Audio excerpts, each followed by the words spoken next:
contact the winged hero. However, there was no response from the other side.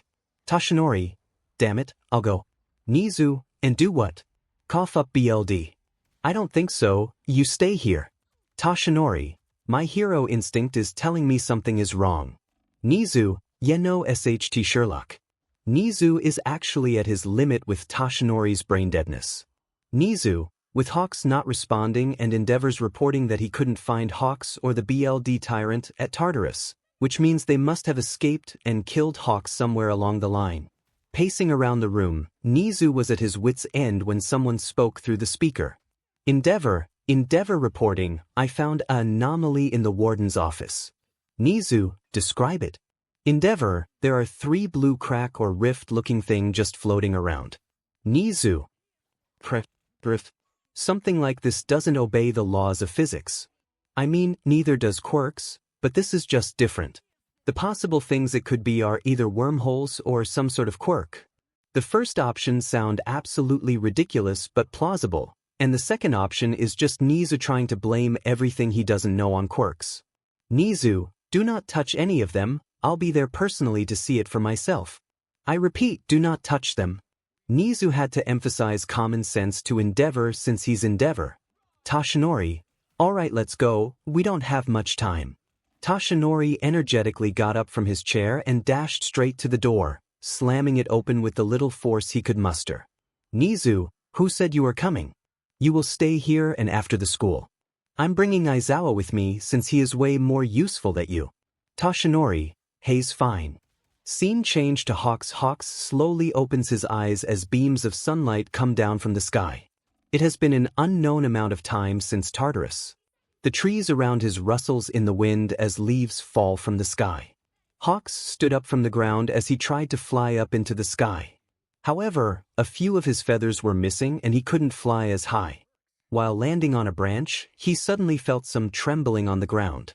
It was a slight but very noticeable rumbling of the trees. The vibration causes the branches to shake relentlessly and almost made Hawks lose his balance. The growling that can be heard in the air also is prominent the higher you go. The growling didn't sound like any creature at all, In fact, it just sounded like some said the word 𝗏𝗨 in a very deep tone. Hawks, what is this? Almost feels like snoring. Hawks managed to use the last of his wing power to fly up to the highest tree near him and got a clear view over the area. From what he can see, there are nothing but trees and mountain landscape. Suddenly the snoring stopped and was replaced by this weird sound. It almost sounded human. Lunch, the trees trembled as many leaves began to fall. A huge gust of wind blew all the loose hanging leaves away as the bark of the trees bent. Hawks was hanging on to his dear life as to not get blown away by the wind. There was no explanation of why suddenly such a strong gust was created. No physics can explain it, at least. Lunch. The voice grew louder as the wind suddenly stopped. Found you, birdie. Hawk's instincts were in high gear as he felt impending doom approaching. He quickly glided away from the treetop as he ran into the woods. Next thing he knew, trees began toppling around him as soil were displaced from around him. A giant hand came out from the ground as Hawks barely dodges the hand. The mountain trembles while the sky cower. A menace to society itself has emerged from the ground and now is awakened once again. The beast roared into the air as a mark of his awakening. Hawks dare not turn back in fear of what is behind him. His name is 𝗔𝗫𝗧𝗟𝗘. Scene changed to Izuku. The operation is a success. Izuku has been inside the same operation room for 24 hours without any sleep, trying to constantly improve the state of 𝗧𝗏𝗧𝗟𝗘. Dabi, really? You don't look too happy. Dabi was blunt to say the least, but it was true. Izuku didn't have a face of happiness or relief, but a face of sorrow. Izuku, well Dabi. Izuku, I don't think 𝗧𝗏𝗧𝗟𝗃 can fight anymore. Dabi, how bad is it? Izuku, a broken arm, broken ribs, broken legs, multiple muscle injuries, loss of sight in one eye, and one arm had to amputate it off. Dabi, I see. 𝗧𝗏𝗧𝗟𝗃 technically can still fight, but he will take a year to recover and still have to get used to prosthetics. It's safe to say for now, he really can't put up a fight at all. Izuku, Toga doesn't have any permanent injuries, but she will be asleep for a while. If I were to estimate, I'll say a month. I'll call up some associates to transfer them into a professional hospital soon, but for now let's wait until this little town is safe for us to escape. Dabi, about that, while you were inside, the war ended with the League winning the fight. They brought a terrifying monster that killed 𝗏𝗏𝗏𝗏 and a lot more others. This town is basically AFO's territory now. Izuku, oh, that's an easy fix then. Izuku dry coughs a little as he asks Dabi for his phone. He dials a number in it as he brings the phone to his ear. A few words were exchanged between the phone and Izuku as Izuku hangs up. He throws the phone back to Dabi as he smirks. Izuku, we are leaving immediately, pack your bags. Dabi, wait, why didn't you say it's not safe? Izuku turns to face Dabi as the smirk broadens tenfold. Using his quirk for dramatic effect, Izuku declares. Izuku, the heroes are coming. 𝗏𝗏𝗏𝗏, we are leaving immediately. I have gathered who I can, and we are leaving to Daika to battle all for one. Katsuki, Hitoshi and Izumi were gathered in 𝗧𝗍𝗧's office by 𝗏𝗏𝗏𝗏. Izumi and Katsuki got pumped up after hearing that they will be fighting bad guys again, but Hitoshi was more hesitant. Hitoshi, shouldn't we wait for 𝗧𝗍 to come back first, since he is usually the brains behind this stuff? 𝗏𝗏𝗏𝗏, we don't need 𝗧𝗍. It's okay, let me handle this. Hitoshi's neither trust nor have faith in 𝗏𝗏𝗏𝗏𝗏, but he really don't want to hear this skinny man scolding him, thus he kept quiet. 𝗏𝗏𝗏𝗏𝗏, all right, let's go. Scene changed to Tamura. Tamura was sitting in what used to be 𝗏𝗏𝗏𝗏𝗏's office with Love. Love was getting repaired by the doctor as Tamura sips his bottle of Mountain Dew. Suddenly, a siren could be heard bellowing through the city. Villains, your reign of terror ends today. The voice was loud, clear and most importantly commanding. It was the voice of the protector of Japan, the destroyer of villains and the symbol of peace. It was All Might. Due to 𝗏𝗏𝗏𝗏𝗏, using up all of his embers of WhatIf, he was in his skinny Might form, which confused the heck out of Tamura. Tamura, is that All Might? Doctor, I think. I actually have no idea. The two sat confused as they watched the skinny man through some surveillance cameras. 𝗧𝗏𝗧𝗟𝗘, surrender now or you will be crushed by our forces. 𝗧𝗏𝗧𝗟𝗘 shouted as he gestured to the forces behind him, which contained like 10 heroes. It was so pitifully small that Tamura can't help but laugh at the forces he saw. Tamura, ha! Who are these small fries? Doctor, don't even prepare, love, I got this. Doctor? Alright then. Tamura confidently says as he chugs down his bottle of Mountain Dew as he walks out of the room to confront the heroes. Scene changed to 𝗎𝗎𝗎𝗎. He did what? 𝗎𝗎𝗎𝗎 was livid as he growls into his phone. His razor-sharp fangs were showing as his fur were standing on the edge. 𝗎𝗎𝗎, that idiot. 𝗎𝗎𝗎 just got word that 𝗧𝗏𝗧𝗟𝗘 assembled some heroes to take down the rumored League of Villains in Daika City. He had just arrived at Tartarus to see Endeavor and the Rifts, but instead, now had to deal with 𝗧𝗏𝗧𝗟𝗘 too. Eraserhead, you want me to stay here? You can go deal with Yagi. 𝗎𝗎𝗎, that's exactly what I'm going to do. You stay here and investigate this thing with Endeavor. 𝗎𝗎𝗎𝗎 said as he rushed to his car. Scene changed to Tamura, haha, die. Tamura had already disintegrated 2 heroes that were sent to capture him. The heroes 𝗧𝗏𝗧𝗟𝗘 brought along were to worst at dealing with Tamura's quirk. Furthermore, 𝗧𝗏𝗧𝗟𝗘 isn't letting Hitoshi, Katsuki or Izumi fight yet as they need to observe and study pro heroes. Considering that the pros are getting there but handed to them, there really isn't much to learn. Even the 3 were trying to look away from the embarrassment before them. Tamura, small might. Come down and face me.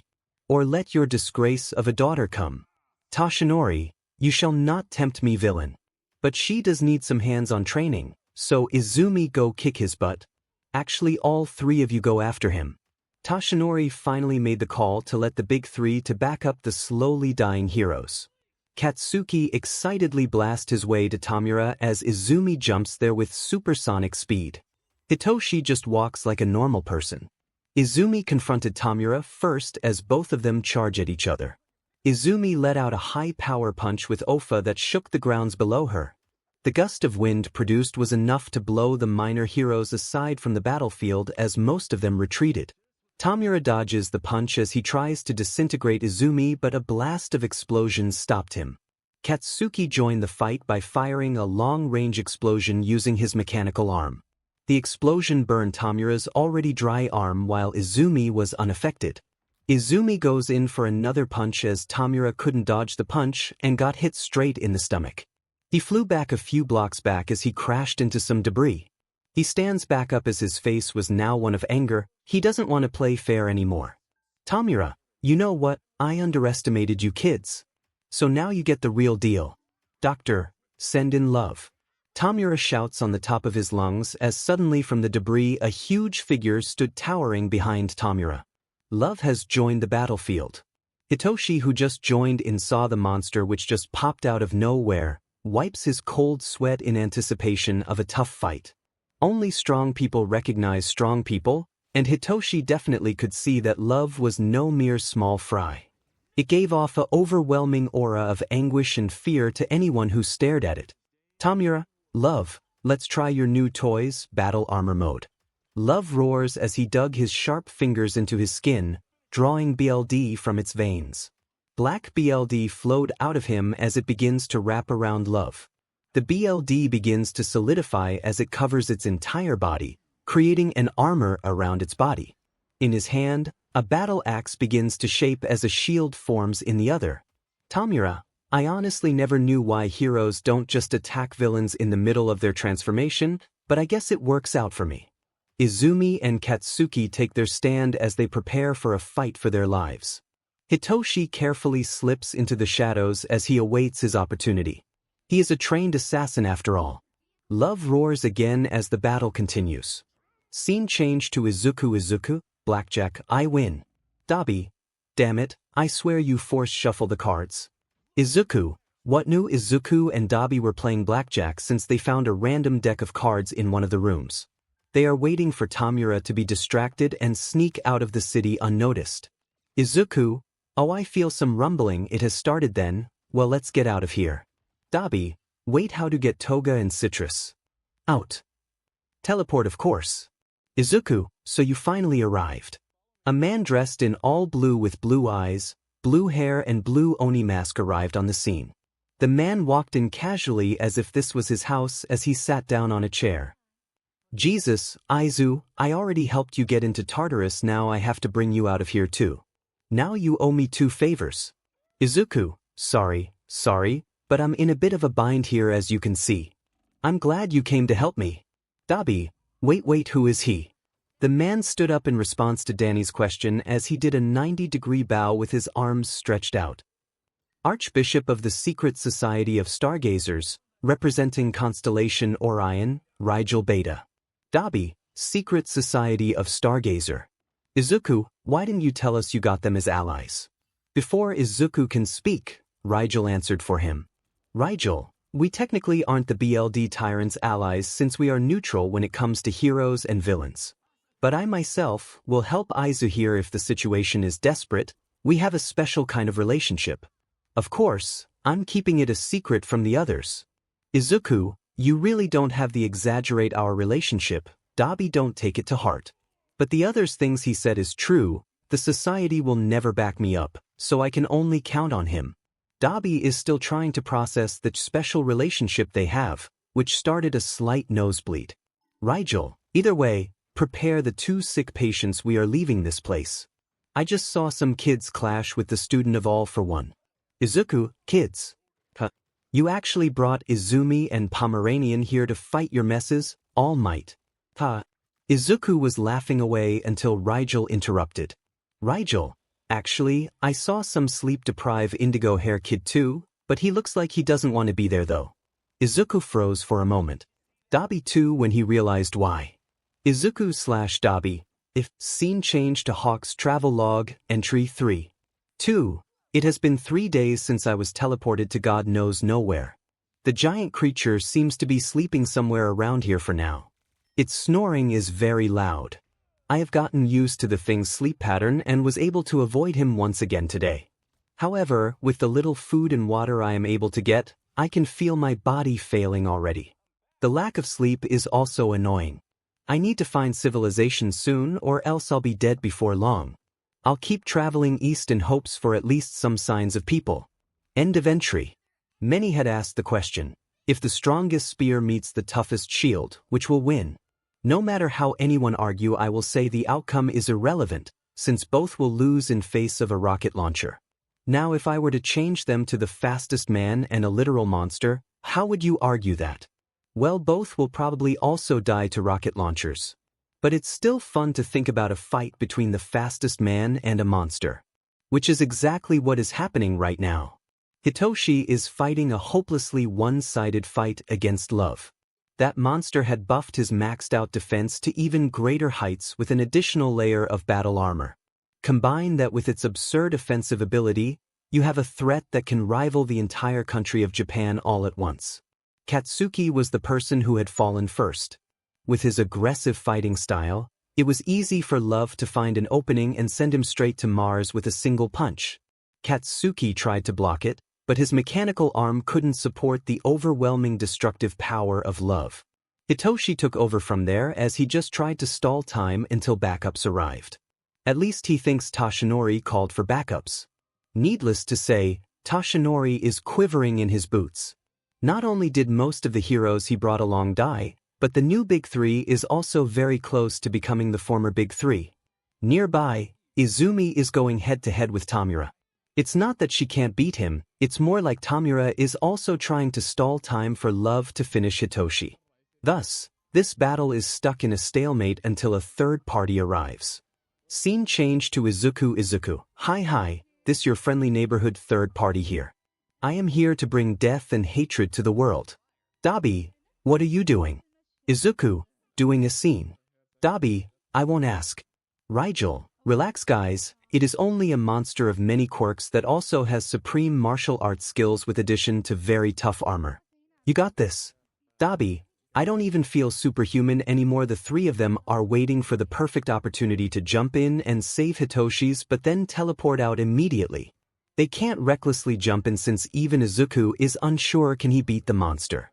Izuku/Dabi, Hitoshi hang in there. Scene change to Nizu. Yes, come right now, We need the help over every hero / you go to group alpha 2 / yes we need your firepower / attack from the west will be favorable / bring along a lot of medical supplier. 𝗎𝐸𝐸 is currently speedrunning recruiting as many heroes he can and giving some a briefing on the strategies. Using his 1 billion IQ, he has divided his brain process power to multitask and multi-think. It is like having parallel brains working all together. Being short on time is an understatement, since the fight has started already. He can't even lose a single second. Needless to say, he will be bringing an army to confront 𝗏𝗧𝗏. Scene change to Izumi Izumi. One for all, 80%, Black Whip and telekinesis. Izumi concentrates her 𝗏𝗏 power as she lifts up the surrounding debris. As if like a blizzard, she hurled everything he had to surround 𝗏𝗏𝗏. With much speed and power, she had created a tornado that in even more debris. The pressure of the tornado crushed even concrete and turned all of it to dust. The Black Whip wrap around the tornado as if like tethers, they gave the compressed air a physical existence, causing anything which touched it to be absorbed into the tornado. 𝗏𝗏𝗏 stood still and watched in amazement and partially because he was also quite exhausted. Izumi, combined technique. Black Tornado. Izumi launched the tornado forward as it heads straight for 𝗏𝗏𝗏. As it travels, even more debris got absorbed and even more dust had scattered. 𝗏𝗏𝗏 saw impending doom arrive as he quickly tried to run away from it. But like a homing missile, the tornado kept following him and it's catching up. He needs a plan and fast. 𝗏𝗏𝗏, bingo. 𝗏𝗏𝗏 stopped in his tracks as he turned to confront the tornado head-on.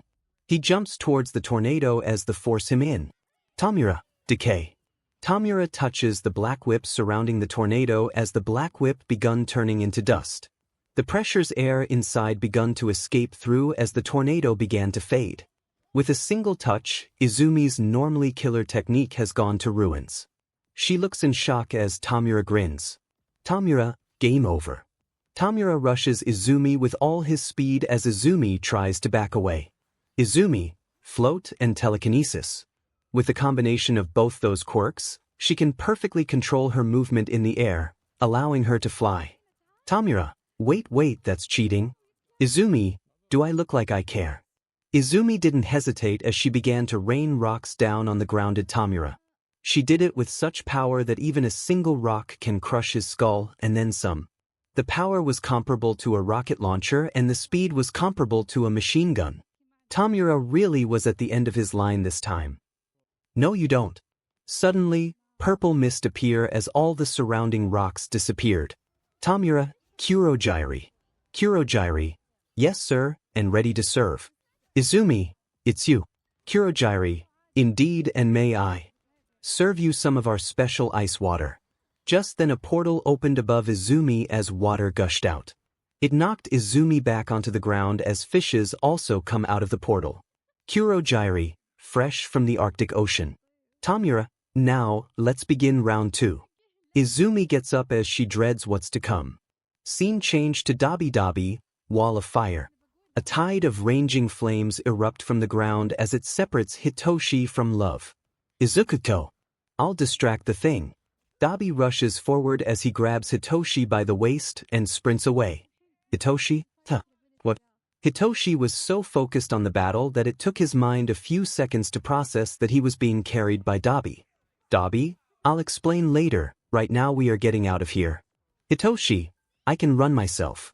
𝗏𝗏𝗏, don't bother lying, that dipshit of a hero put you in a hopeless fight and due to that, you are injured all over. Hitoshi, TSK. Can't get one past you. 𝗏𝗏𝗏, Izuku is buying me some time, then after that we are teleporting the hell out of here. Hitoshi, I guess my disguise is getting blown now. 𝗏𝗏𝗏, honestly, I don't even know what was the point of you infiltrating UA, you did like nothing. Hitoshi, I guess Izuku didn't get to finish his plan. 𝗏𝗏𝗏, probably. Scene change to 𝗏𝗏𝗏. What is that? 𝗏𝗏𝗏 adjusts his glasses as he squints his eyes. 𝗏𝗏𝗏, BLD Tyrant. He immediately take out his communicator and change his channel to all. 𝗏𝗏𝗏, BLD Tyrant is here, do not let him run. The message was delivered to everyone in a 500 m radius, which just happened to include Nizu. Scene change to 𝗧𝗎𝗧𝗟𝗧. Wait, this is not good. 𝗧𝗎𝗧 just heard the message from 𝗧𝗏𝗧𝗏 and realized that his current team really isn't suited to fight two of the strongest villains at once. Most of the heroes he got can't even match up to the UA Big 3 in terms of power. There is no way they can even put up a match for the BLD Tyrant. They were specially designed to counter 𝗏𝗏𝗧𝗏, thus the heroes have very niche quirks. If it was just 𝗏𝗏𝗧𝗏, they will somehow find a way to win, but if both the BLD Tyrant and 𝗏𝗏𝗧𝗏 target the heroes, it may be the end of hero society. As Nizu calculates the odds of winning in his head, the radio broadcast suddenly interrupts.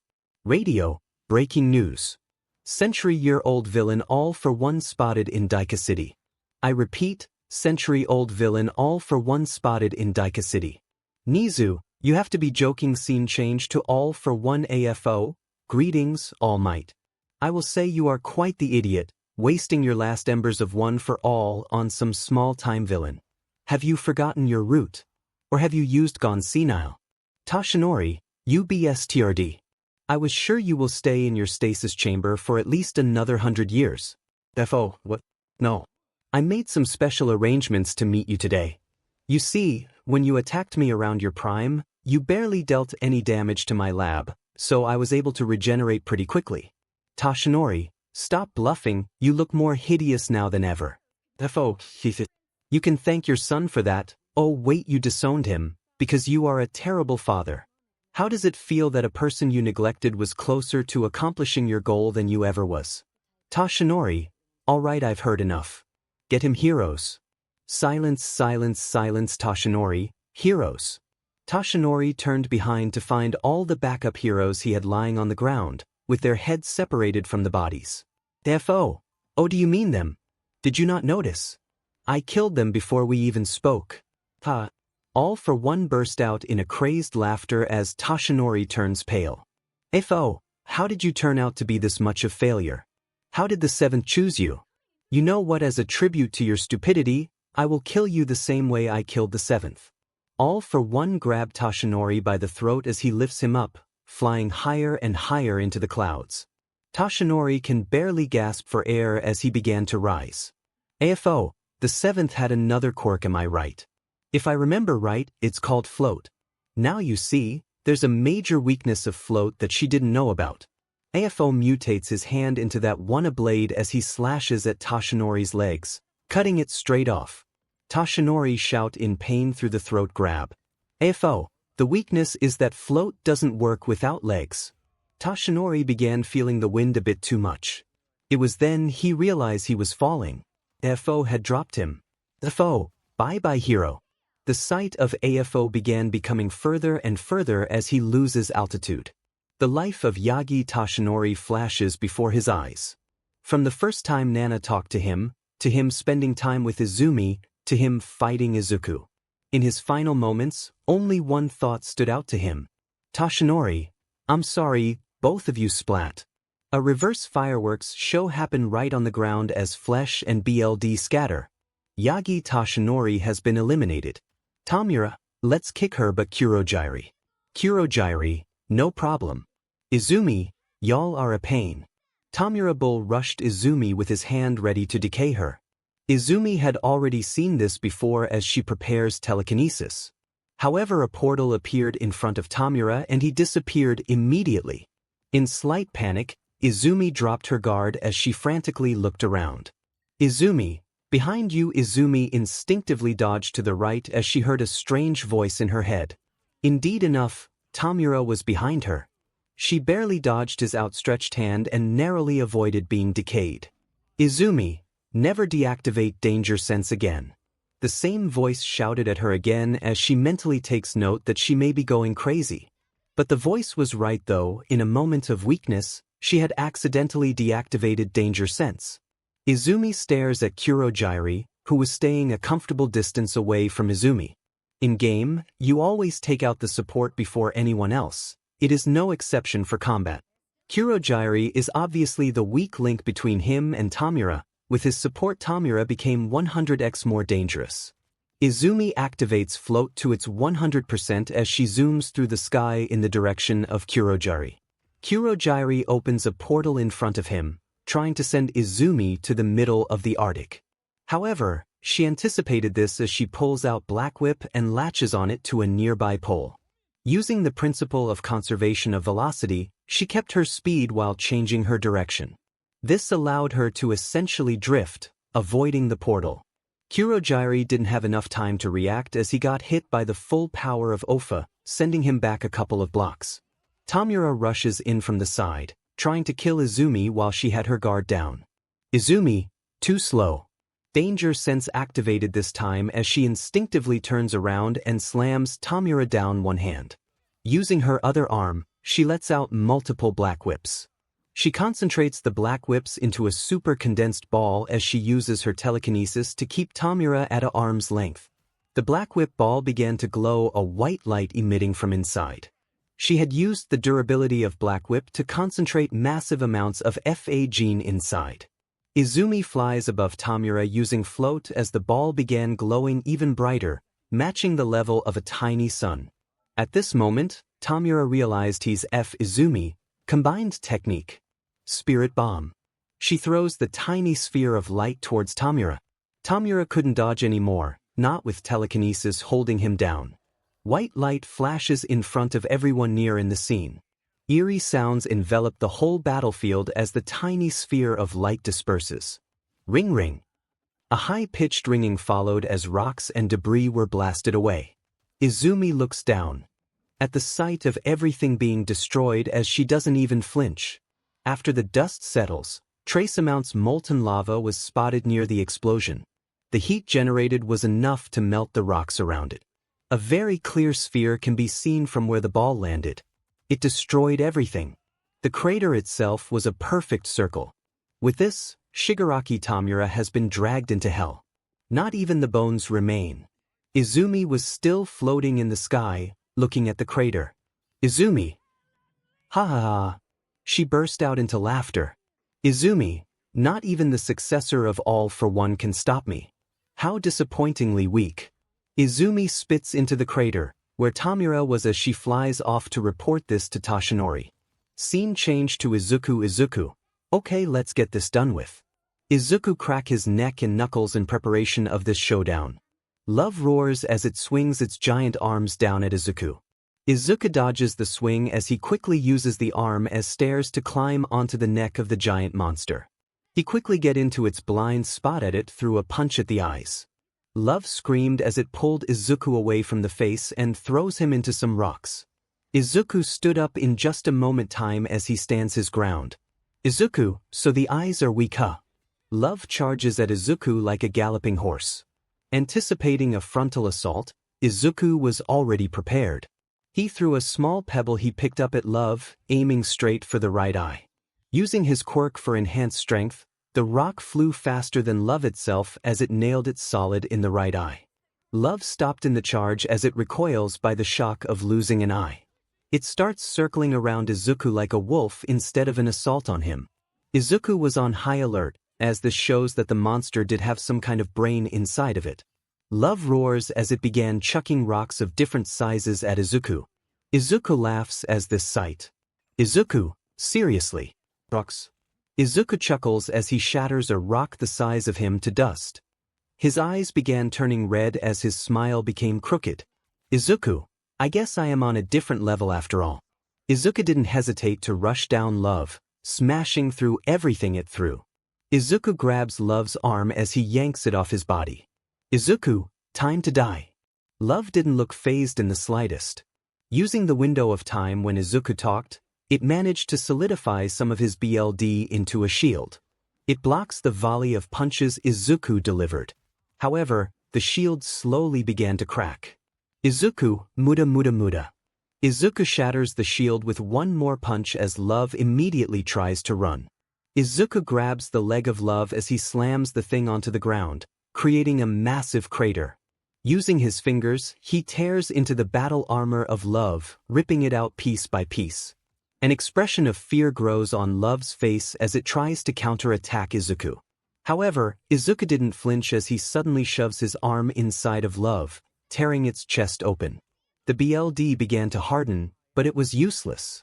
Izuku pulls his hand out with Love's heart as he crushes it. Love.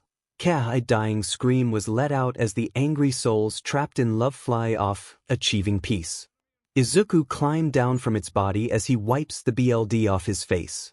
Izuku, not even the creation of all for one can stop me. How disappointingly weak. Izuku walks off as he tries to find Dabi and Hitoshi. Scene change to 𝗔𝗍𝗧𝗟𝗘, Toshinori is dead. Words. These 3 words were all it took for Izuku Yagi or Green Tornado to break down in tears. She cried over the transmitter as she mourns the death of her husband. Nizu also feels a little guilt for this since he did not manage to stop his comrade in time.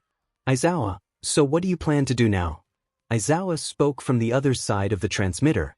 Nizu, there is no change of plan, we have to rescue the remaining survivors if there is even any and try to capture either Tamura or the BLD Tyrant. And not dying in the process.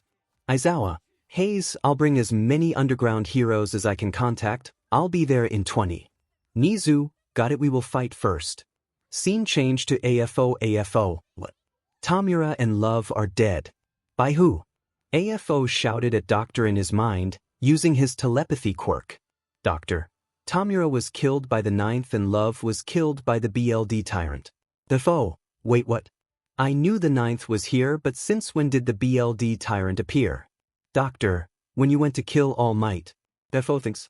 He is now in a dilemma. If he was to go and try to kill the 9th, he would be able to take Ofa and be complete again, but that would mean dealing with the whole hero association. But if he were to go and kill the BLD Tyrant, he will have to deal with, well, the BLD Tyrant. FO, the 9th it is. Thus, FO flies off to find Izumi Yagi. Scene change to Izuku, they should be here somewhere. Izuku was walking around some rumble trying to find Hitoshi. Hush, a gust of wind blew hard as it brought up some leaves and dust. Izuku, Hayes, he lets out a hard sigh. Izuku, so we meet again. I suppose. Well, you really shouldn't be surprised. Izuku slowly turns around to face the person behind him. The air around began to feel uncomfortable as the tension suddenly increased tenfolds. Izuku, so what do you want? Izumi. Izuku, so what do you want? Izumi.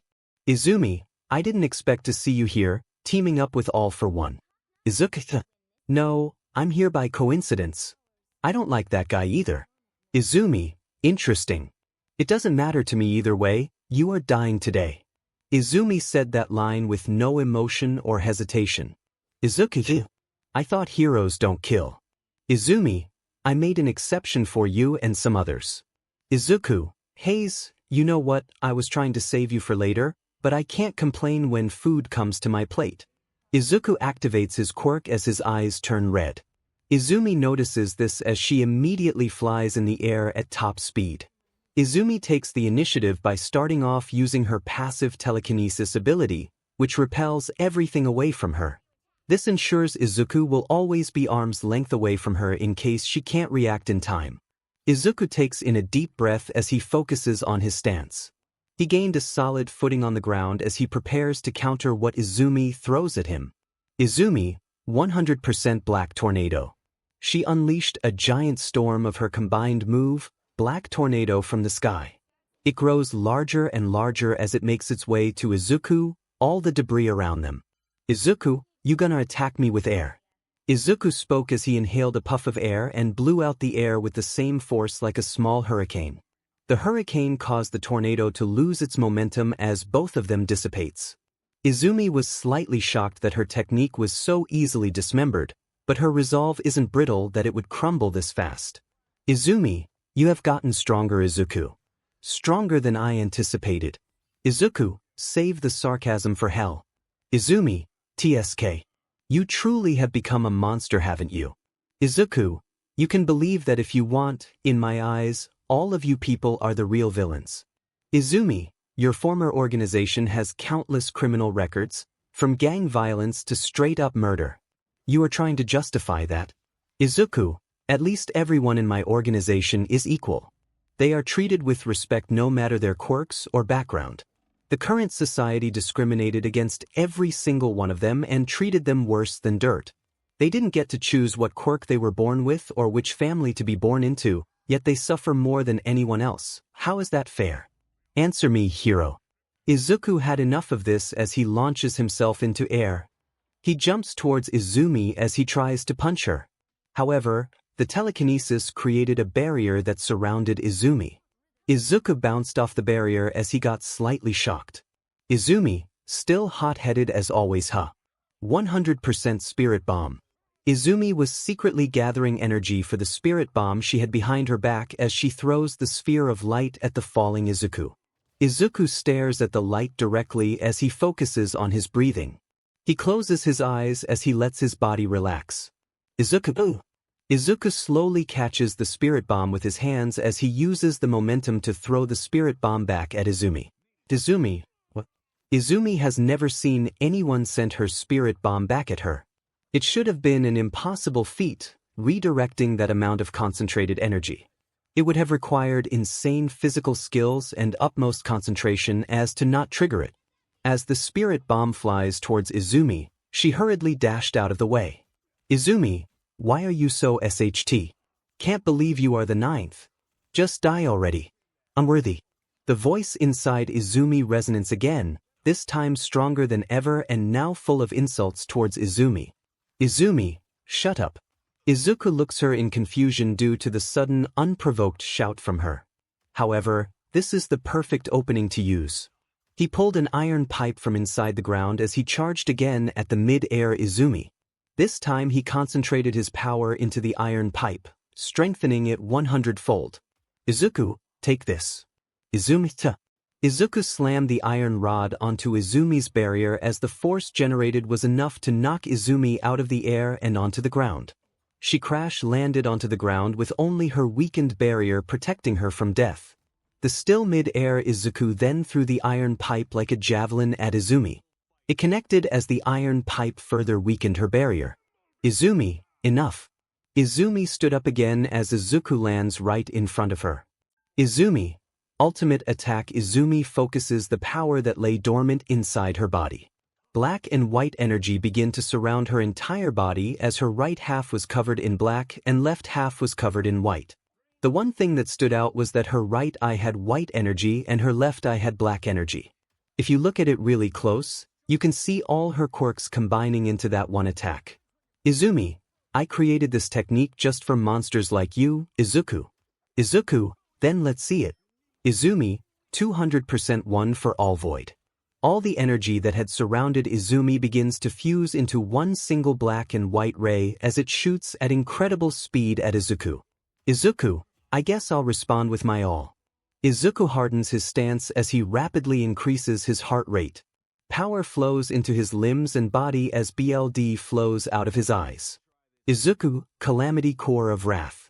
Red energy begins to surround Izuku as he kicks off the ground, charging into Izumi's ray head first. Both the ray and Izuku collide as the ray surrounds Izuku. However, he did not lose speed as he endures the ray and unleashes more of his red aura. Izuku roars as he absorbs the black and white ray with his red energy. Izumi, no way. Izumi collapsed onto the ground due to quirk overuse. She had exhausted all her energy in that one single attack. However, Izuku also took significant damage as he takes a knee onto the ground. He coughs up some BLD onto his palm as his eyes stop bleeding. Izuku, giving up. If you surrender now, I'll make sure you die in one piece. So there is still something for the funeral. Izumi, you scum. Why did you had to become a villain? Society became so much worse because of you. It's all because of you. Although Izumi collapsed, she still has the energy to shout at Izuku. Izuku, yeah, I'm sick of this. Izuku dashed forward as he wind up for a punch. Izumi has been overpowered by Izuku as she lies on the ground. Izumi was now near the verge of death. Her ribs were shattered and organs were damaged. Izuku, I expected more, but if this is all you got, I'll end you now. Izumi, can't die Izuku, yeah but now you will. Izumi closes her eyes as her determination wavers in front of this scene. They say the moment before you die will feel like an eternity. She wonder if it is true. Scene change 2. The land is black, full of mist with nothing in sight. It was horrifying quiet, and eerie feelings did not escape the air. Izumi, Where am I? Am I dead? Shadows suddenly appear in front of the confused Izumi as a room begins to form around them. The shadow figures all sat on a chair, all except one. One of the shadow was locked up in what looks like a jail cell. That shadow in particular felt awfully close to someone Izumi knew. Shadow 3, so you have arrived. Shadow 5, indeed she have. Izumi, who are you people? Shadow 4, this little seems to be confused. The fourth shadow seemed to want to attack Izumi on sight as he provokes her. Shadow 3, shush fourth. Ninth, we are the previous consciousness of the holder of Ofa. Izumi, consciousness or previous holders. What do you people want? Shadow 5, we will be taking back Ofa. Izumi, Shadow 1, you are unworthy to call yourself a hero. Izumi, wait what? I've saved many. Shadow 2, and have killed equally as much. Izumi, how did you know? Shadow 3, we see what you see. Shadow 4, we hear what you hear. Shadow 5, we feel what you feel. The landscape around Izumi begins to change as the room disappears. Izumi was scared. She couldn't feel her powers anymore, neither can she move. Shadow 6, now you will be locked up in this place. Shadow 7, and like the 8th, your soul will be cast away for your sins. Izumi finally realized. The 8th shadow who is in the jail cell is All Might. Shadow 1, and you will give us back our power. Darkened chains appear from the ground as they attach to Izumi. Her limbs unable to move as she kneeled. Izumi, F off. Go away you demons. Shadow 1 walks up to Izumi as he puts his hand into her chest. Izumi, yes. The pain envelopes Izumi as the shadow keeps digging his hand deeper and deeper. The sensation was as if someone was actively ripping her soul out. Shadow 1, there it is. The shadow rips out a ball of light inside Izumi as Izumi dry coughs. Her eyes begin to blur as her ears begins to deafen. Izumi's conscious slowly fades as the last thing she sees is the 7 shadows coming together before her soul faded away. Izumi Yagi has fallen. Scene changed to Izuku. Izuku was standing over the defeated Izumi. Her chest had been crushed by Izuku as he had put his fist through her heart. With his fist bloodied, he sat beside of the corpse of his once sister. Unexpectedly, he shed a tear. Was it due to regret? Or grief? Was the tear even for her in the first place? Izuku did not know. He didn't feel sad or angry. He just shed an emotionless tear. Izuku, I know it isn't my place to say this, but I wish you are happy in hell. He walks away once again, to find Hitoshi and the rest. Scene changed to 𝗔𝗫𝗧𝗟𝗘 city as some prepare for rescue mission while others are in charge of helping the rescuers. Each team is split into groups to ensure they rescue as many as possible. Nizu was planning everything on his headset to communicate the plan to the rest.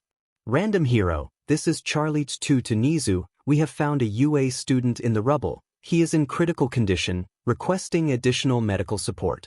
Nizu, got it, Alpha 2, go to Zone 12. 25. Nizu, thank God someone is still alive. Nizu, alright, continue your efforts, we have to save more people. Izuku, oh you got to be shitting me, just my luck. Izuku is currently having a 3-way standoff between him, AFO and Nizu's hero team. To understand why this happened we got to rewind back just a little bit. Rewind to FO. AFO was flying around in the sky trying to find the 9th holder of Ofa, when he suddenly saw a bright light radiating from a distance. The light was followed up by a red aura that flared up to the skies. FO, GAWDMN. That's one fearsome aura. I'm definitely not going there. FO prepares to fly away when he sensed something off about the air. FO, something isn't riggy. I can't sense. FO trembles in a panic as he covers his what's left of a face with his hand. He starts to sweat as he quickly concentrates. FO, I can't sense one for all doctor. What? That's impossible. As long as the current holder of Ofa's soul isn't dead, the quirk should still exist. The doctor quickly flips a book he had on him. The book was his research on quirks he had done for his whole life. Doctor, there, Article 3, Section 2. 4. As long as a holder's soul exists in the material world, the quirk will be attached to the soul, even if the material body doesn't exist anymore. There must be a fluke. 𝐴𝐴, and I can't sense Izumi Yagi's soul either. Her soul was destroyed. Doctor, but by who? 𝐴𝐴, who else but that monster? 𝐴𝐴 felt a wave of fear over him. He had lived many years, more than the average human. But this is the first time he had felt this much fear from a single human and ain't human. Monster would describe him better. 𝐴𝐴, I want that power. Now that One for All is gone, my target will be him. This isn't going to be easy though, now that Tamura is gone too. Doctor, I suggest we retreat for now. You have gotten out of the stasis pod for too long. I believe the body has started to decompose. Yes, I shall return, but first I shall find 𝗓𝗓𝗧𝗟𝗘. I can still sense his presence. He is still alive. Doctor, that's great. We really would rather not lose him. 𝐴𝐴 flies in the direction where his sense are calling him. Scene change to Izuku. Where the heck is Dabi and the rest? With slow steps, Izuku stumbles along the general direction of their meet-up spot. He didn't have much energy left at all. In fact, he would rather fall asleep for a few hours first. The wounds he had also didn't help, as every second he is bleeding out slowly. Izuku, oh, I think I'm close, Izuku mutters as he sees the house where everyone is supposed to be. However, the house looked different. Mainly because there is a giant hole in place of the front door. It looked like something crashed through the door for reason. Izuku was concerned that more people will have been injured, so he rushed forward, ignoring the pain it gave him. As he entered the house, he saw Dabi poking a metal object with a stick. Dabi turned around to see Izuku almost falling over as he ran over to support him. Dabi, 𝐴𝐴, you don't look too good. Izuku, I'll tell you about it later. We leave now. Dabi, okay, so that won't really be possible. Izuku, why? Dabi, Toga condition worse and she needed urgent care immediately. Hitoshi forced Rigel to get them out of the city first. So we have to wait for Rigel's cooldown before we can go. Izuku is internally panicking, but he needed to maintain his composure. Izuku, he see. Dabi, well, in the meantime, I found something interesting. Dabi pointed towards the metal object. It had purple mist coming out from it, but it was so little that you can't really tell unless you pay attention. Izuku, and what is that supposed to be? Dabi, it flew through the front door and landed here, and since I'm bored, I've been playing with it for like half an hour. Izuku, you are a child. Dabi, says you. Izuku snickers at that comment as he sat down on the floor. With his left hand, he covered one of the bigger wounds he had. Dabi, I'll try to look for a bandage, you wait here.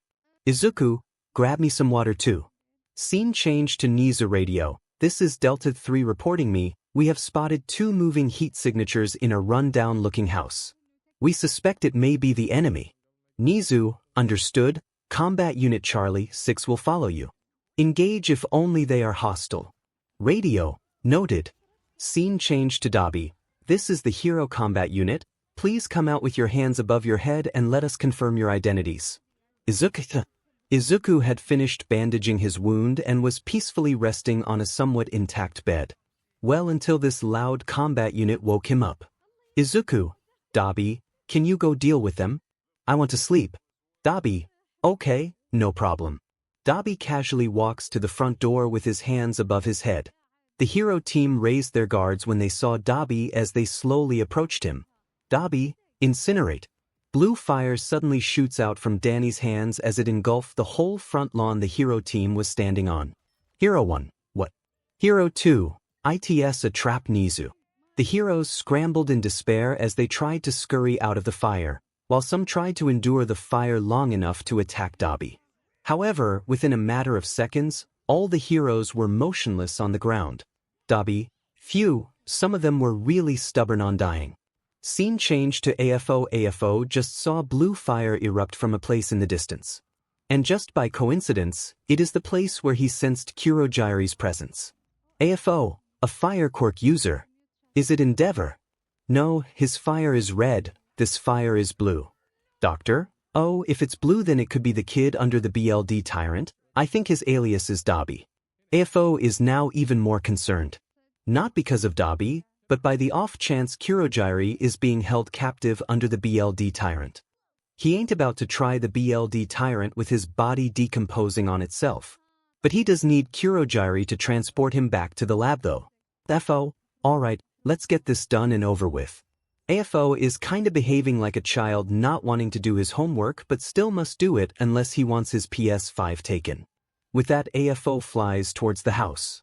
Scene change to 𝗔𝗓𝗓 radio. ITS a trap 𝗔𝗓𝗧𝗟𝗘, Delta 3 respond. Charlie 6. Someone respond. Shortly after, the radio went static. 𝗔𝗓𝗓 internally panicked as he wasn't expecting both his teams to die too quickly. But he quickly regains his composure since he had an occupation to run. 𝗔𝗓𝗓 quickly changes channels on his radio and speaks into it. 𝗔𝗓𝗓, Alpha 1, gentle criminal, can you take care of this? Gentle, no problem. I'll be there. Gentle responds from the other side of the radio. Scene change to Izuku. Just die Izuku, you are a mistake. Just die Izuku, you are a mistake. Die Izu, a mistake. Die, mistake. D, Ms, D, come out BLD Tyrant. Izuku was suddenly snapped awake by the shout of a random person. Izuku, arg, noisy. Izuku's mind is kinda foggy as he began to get out of his bed. His wounds haven't healed yet, but it wasn't as bad as before. He stumbled to the front door to be Dabi confronting a familiar man. It took a second for his brain to click and register the person at the front door. Izuku, oh, it's all for one. I haven't seen you since I've beaten you up a few years back. I was just going to look for you after I deal with the heroes. Defo, ah, there you are, BLD Tyrant. A while later and I would have killed your lackey here. Dabi, who you calling lackey, huh? Dabi began to flame up his hand up as he grew annoyed at AFO. Izuku, stand down Dabi. And AFO, you are not bluffing anyone. I see your body decomposing right as we speak. FO, well, you don't look too good either yourself, BLD Tyrant. I can see the very obvious wound in your thumb. Izuku, look, I know you're not here to chit-chat. Why don't you tell me why you're here? I believe both of us would rather meet each other when we are in prime condition to kill each other. AFO, ah yes, well you see, halt you villains. AFO and Izuku already sensed the many people way before the voice spoke, but didn't want the other person to notice. Gentle, you people are under arrest, all for one and the BLD Tyrant, for I am rank 19, gentle criminal. Gentle had many other heroes backing him up as he spoke, all looks like they are ready for combat. FO and Izuku look at each other, then look at gentle criminal. Dabi silently laughed at this situation. And back to present Izuku, 𝗔𝗓𝗓, I know you are there. I'm giving you 10 seconds to retreat before Dabi here turn all of your heroes into my next barbecue fuel. Gentle, it is you who will be captured today. Izuku, listen, I still have enough gas left to turn all of you into the new headline for Tokyo Times. Don't try me. Well, Izuku wasn't bluffing, but he really would rather not fight with him being in such a state. AFO was also cautious of the possibility of Izuku bluffing though. 𝗔𝗓𝗓, well hello BLD Tyrant, it has been a while since we spoke. 𝗔𝗓𝗓's voice came out of the transmitter in Gentle's pocket. The voice had the same impression, the same as Izuku remembers, a cocky bastard. As much as 𝗔𝗓𝗓 will want to defeat the BLD Tyrant and AFO and bring it to an end now, he really can't considering the lack of quality pro heroes he currently possess. His best play is to stall to wait for Endeavor and Eraserhead and backup.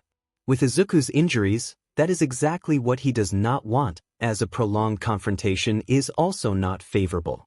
FO was also short on time as he can quickly feel his insides rotting away. FO, 𝗔𝗓𝗓, I admire your bravery to send countless heroes to their death, but not even bravery can hide foolishness. AFO does a quick scans of the heroes present. There aren't many with quirks he want or need, but there are a few though. Izuku, so 𝗔𝗓𝗓, what is your answer? The transmitter went silent for a moment. 𝗔𝗓𝗓, okay, we will let you off on the condition that you don't disturb us too. Izuku, a temporary ceasefire, huh, I agree. AFO, alright, if you would give me back the metal object there, my business will also be done. Izuku, I don't trust you but I can't sense a threat from it so you can have it. Izuku signaled to Dabi to take the metal thing he has been fidgeting with. Dabi throws it to AFO which he catches. AFO, alright, I'll be off. This is probably the last time we can talk this peacefully BLD Tyrant. Izuku, agree, now buzz off. With these few final words, FO flew off into the distance. 𝗎𝐻𝑖's hero teams also left promptly to search for survivors. Izuku, well, that was a shitfest. 𝗬𝗓𝗓, yeah, let's just wait for 𝗲𝗏𝗧𝗟𝗘. Izuku teleports into one of his hideouts with 𝗬𝗓𝗓 and 𝗲𝗏𝗧𝗟𝗘 with him. The other members saw the BLD Tyrant as they immediately bowed to show respect. 𝗬𝗓𝗓, out of the way. 𝗬𝗓𝗓 shouted to clear a path for Izuku as he carries him to one of the medical rooms. With the amount of BLD Izuku lost in his fights, it was a miracle he was still able to stand. 𝗬𝗓𝗓 brought out several stitches and disinfectants as he also called for any extra surgeons in the base. A member immediately rushed over with his own equipment ready. Using his quirk analysis, he can examine a person's physical state. He asked 𝗬𝗓𝗓 to leave as he began surgery on Izuku, who was still conscious. Needless to say, 𝗬𝗓𝗓 didn't want to get trauma, so he scooted out of there immediately. He went to another room in the base to find Toga on life support. Toga's condition initially wasn't that bad, but due to her not getting medical attention for a very long time, her condition got exponentially worse. Citrus was without a doubt the worst looking of the group. He was brought to the room with the most high-tech equipment just to keep him alive. 𝗬𝗓𝗓 began walking around the base and greeting the other members. Due to Izuku's previous disappearance, the group has shrunk due to many believing the BLD Tyrant is dead. Thus, those who stayed can be called the most loyal members. 𝗲𝗏𝗪 walks along with 𝗬𝗓𝗓 as he also doesn't have anywhere to be. 𝗲𝗏𝗪, is it just me, or this base looks a little worn down since my last visit? 𝗬𝗓𝗓, yeah, you can say so. The awkward silence fills the air. 𝗲𝗏𝗪's efforts at starting a conversation was completely shut down by 𝗬𝗓𝗓. 𝗲𝗏𝗪, Sony plans for the future. 𝗬𝗓𝗓, don't know. I'll just wait for Izuku to recover. 𝗲𝗏𝗪, that's not good, you know. 𝗬𝗓𝗓. 𝗲𝗏𝗪 puts his palms together as he spoke. 𝗲𝗏𝗪, in my Stargazer group, each member has something they want to accomplish by joining the group, be it revenge or escapism. 𝗬𝗓𝗓, what does that have to do with me? 𝗲𝗏𝗪, a person without a plan in mind is merely trying to drag out their time, which is no good in my opinion. The air around 𝗬𝗓𝗓 began to feel dense. It was obvious as day that something struck inside 𝗬𝗓𝗓. 𝗲𝗏𝗪, let me ask. Why did you join the BLD Tyrant group? 𝗬𝗓𝗓, to support Izuku. 𝗲𝗏𝗓, no, none. I meant why your ambition. 𝗲𝗏𝗓 stresses the your part to let 𝗬𝗓𝗓 understand better if what he is trying to imply. Irritation grows inside of 𝗬𝗓𝗓, with him being more confused than before. 𝗬𝗓𝗓, that doesn't explain 𝗬𝗓𝗓 sighs as he walks away from 𝗬𝗓𝗓 with his hands in the air, being nonchalant as ever. 𝗲𝗏𝗓, just think about it before you decide your next step, yeah. In an instance, 𝗲𝗓𝗓 was out of sight as he went around a corridor. 𝗬𝗓𝗓 was left standing there, all alone. Scene change to 𝗎𝗎𝗎 had arrived back at UA. The rescue mission was mostly successful, with minor injuries to the rescue team, well except the ones 𝗬𝗓𝗓 incinerated. Due to the incident of Daika City, the Hero Association has been receiving more backlash than ever, with many focusing on the fact that the heroes didn't stop Daika City from being destroyed. The news of 𝗧𝗏𝗧𝗟𝗓 Yagi or All Might's death has not reached the public yet. Or rather, 𝗎𝗎𝗓 is doing everything within his power to stop the news from reaching the public. The death of Izumi Yagi has struck a chord in both 𝗎𝗎𝗓 and the Hero Commission. They have lost one for all, which was their trump card. As the genius 𝗎𝗎𝗓 is, he is definitely not going to accept defeat so simply.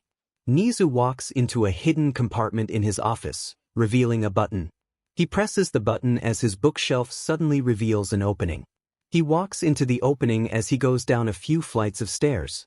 He arrives at a white room filled with machines and people dressed in white lab coats. They were doctors of various specialties. Dr. 1, good morning 𝗎𝗎𝗓. 𝗎𝗎𝗓, good morning. How is he? Dr. 1, he is still alive, by some miracle. 𝗎𝗎𝗓, how bad is the damage? No need to sugarcoat. Dr. 2, on top of his missing arm, he lost one eye, both his legs and has a hole through his abdomen. 𝗎𝗎𝗓, Hayes, this boy, why can't the other two survive instead of him? It doesn't have to be said that 𝗎𝗎𝗓 is heavily upset that he lost two of his most reliable pawns. But he is kind of sad and glad 𝗧𝗏𝗧𝗟𝗓 is finally out of the picture. 𝗎𝗎𝗓 walks closer to the boy.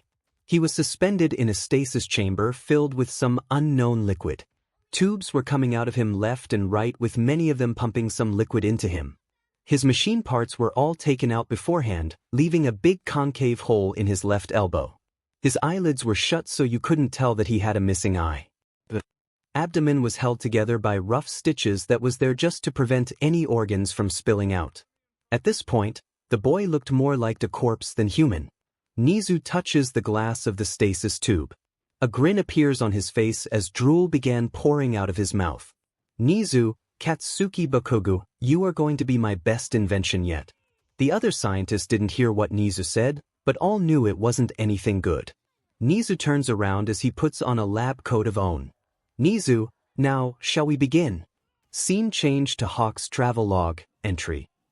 Food equals wild berries, birds, rabbits, insects. Water equals rain, plant dew. Monsters still after me. Been too long. Beard has grown. Wings has crumpled. Only big feathers left. Need find help. Scene change to 𝐒𝐻𝐻𝐸𝐻. 𝐒𝐻𝐻𝐸𝐻 is in his room. He took some time off school to unpack everything that had happened, even he couldn't digest all of that in a day. Lessons were cancelled for the time being as UA needs time to recover from Daika. An empty coffee cup was on his bedside as he still lies in his bed, unable to fall asleep. He recalls everything horrible that had happened to him the past year. First off, he found out Izuku was alive and was the BLD Tyrant. Then his best friends, Midnight and Present Mike, died in a raid against the BLD Tyrant. Now he had lost the students he vowed to protect. All these collapse was the direct cause of the BLD Tyrant, which is what he wants to believe. But the truth is, all these horrible actions were caused by their reaction to the BLD Tyrant. None of the events would have happened if Toshinori and 𝗎𝐸𝐻 had left Izuku alone. However, you can't blame a hero for wanting to take down a villain, since it is literally their job. Aizawa looks at his phone. Aizawa, 3 a.m. Usually, he would be out patrolling at this timing, so right now, he's kind of bored. He instinctively reaches out for his coffee mug beside his bed as he tries to pour the remaining drops of coffee inside his mouth. Aizawa, empty. He gets up from his bed as he exits his room. The halls of the teachers' dorms was quiet. Too quiet. Aizawa recalls how he would always have Prevent Mike present to cheer him up whenever he is down like this, with him making as much noise as possible. And every time he did that, it would annoy the life of him.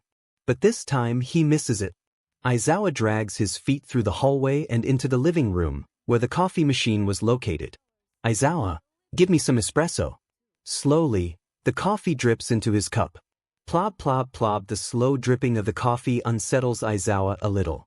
Plob plob plob whoosh plob plob whoosh. The wind feels eerie to Aizawa. Aizawa picks up the coffee cup as he sips the freshly brewed espresso. Whoosh. He downs the cup as he wipes his mouth afterwards. Aizawa, I need another cup. Aizawa slowly turns around to get another cup of espresso. Whoosh. Aizawa's instinct immediately warns him about impending danger as he drops his cup. Aizawa, 5 no, 6 people surrounding me. Average distance 10 m each. 2 already in my room. A cold breeze flows through the living room as soft footsteps can be heard. As a pro hero, Eraserhead is always on guard, even when he is off duty. But this time, he dropped his guard a little too much, and let these unknown people catch him by surprise. He really did not expect intruders on UA grounds. Aizawa, who are you? Aizawa demanded as he gets his capture weapon ready. Found out already. As expected from pro hero Eraserhead. The voice came out from the hallways leading to his room. He watched as a guy wearing a mask came out of the shadow. Aizawa immediately throws his capture weapon at him. Slow down there. As he said that, the capture weapon immediately loses its speed as it fell onto the ground. Get him, boys. The guy shouted as people began appearing around Aizawa, ready to attack him. A cage of metal suddenly forms around the living room, preventing Aizawa from running. People remain inside the cage with Aizawa, with he last one looks to be using the cage quirk, stays outside. One charges at him with his hands stretched outwards in a hugging pose, like Barney. Another guy holds 2 knives as he rushes Aizawa from the back. Izuku unleashes the full length of his capture weapon as he throws it around the guy with the knives, binding him. However, another guy with an afro cuts his capture weapon with his arm, causing the knives guy to be free again. Hug guy grabs Izuku's arm, applying enough force to crush his arm. The force immediately fades away though to the surprise of Hug guy. He sees as Izuku's hair was standing while his eyes were red. It was clear that his quirk was erased. Izuku, using his free hand, Izuku pulls out a pocket knife as he swipes it across the face of Hug guy. This caused Hug guy to flinch a little as Izuku takes the opportunity to kick him away. Knives guy came up behind him as he slashes Izuku's back, causing a big wound. Izuku endured the pain as he sends a fury of punches at Knives guy, sending him back a little. Afro guy then rushes Izuku with his hand transforming into a blade. Izuku takes this chance to use Knives guy as a shield. Afro guy hesitates to slash at his comrade. The opening of Afro guy gave Izuku enough time to recompose himself and uppercut him, knocking him out. Izuku 3 down. 2 to go. With the bleeding from his back, Izuku struggled to stand up straight as he looked at the remaining 2 intruders. Well, you did quite swell, but now, against us, can you excel? Izuku prepares his stance as he looks at the final 2 guys. However, suddenly he fell down onto the floor, his limbs giving in to weakness. Looks like it was the right choice to smear poison onto our blades. Izuku.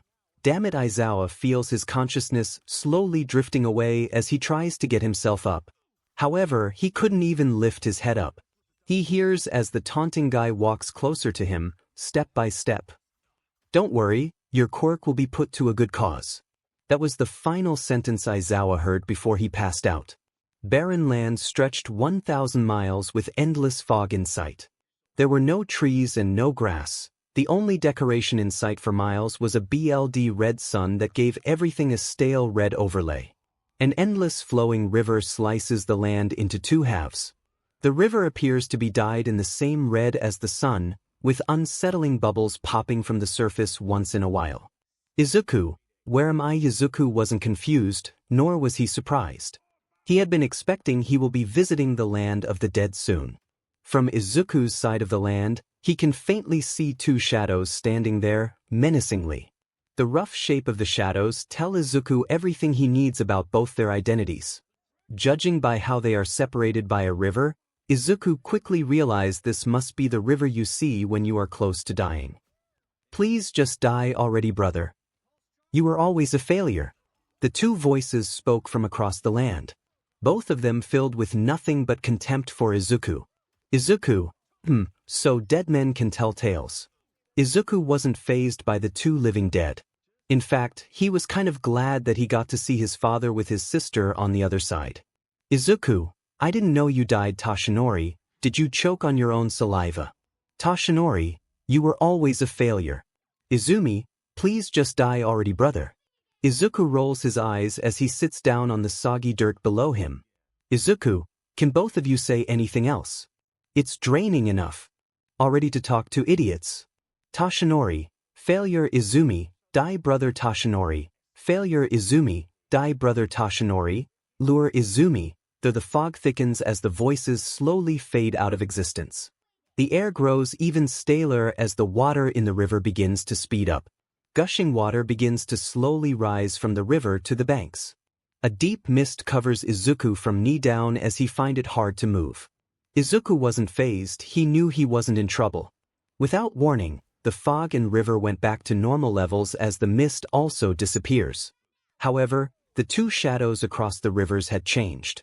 Changing into 2 silhouettes he was far too familiar with. Izuku's heart ached seeing those 2. He breaks into a full sprint, running towards to the river. But as hard as he tries to run, the distance wouldn't close.